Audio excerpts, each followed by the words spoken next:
semua yang jak kena memadum keluarga, adik dan saudara.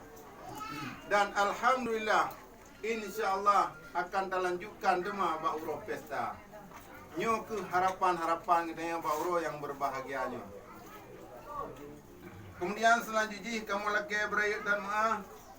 Mungkin adat istiadat kamu di sini dengan di sini tungku na bacut perbedaan. Walaupun bagaimanapun nyan butat tameh sarang saring asai puting ruh babara tungku hana masalah. Nyo gekun dengan adat bapo tumuruhom hukum bak siah kuala. Kanun bak putrofang resam bak bintara.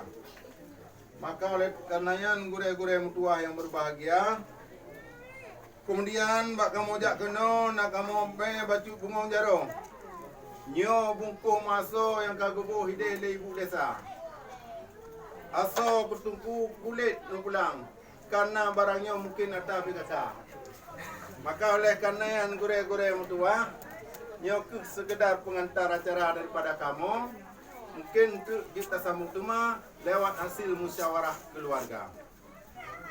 Selanjutnya mengenai dengan anak janji katanya. Yang lagi lentuan pegah buno mungkin katrik pegah dua ke. Katrik bungu janji dua ke.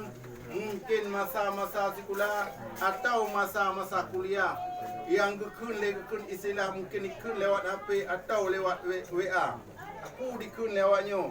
Enak-enak ruti mari, lebih enak ruti mentega. Enak-enak tidur sendiri, lebih enak tidur berdua tengku. Maka orangnya tak punya dia katanya.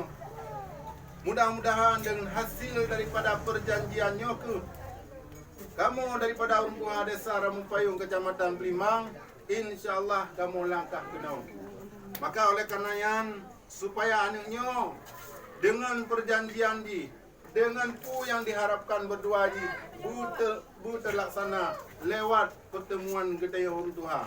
Karena gekunlam Gunung Salak tungku jalan Takingon, rat tebit tamong simpang KKA. Munya sirau ragam kagalak ke sirau rinang, tente gaya pegenang le gedaya orang tua. Maka orangnya tungku ulun tuan hana ulun tuan pupanyang mukadimah, insyaallah tidak tamah dalam lewat bicara. Kemudian selanjutnya tunggu laju sebagai acara pokok mengenai dengan perjanjian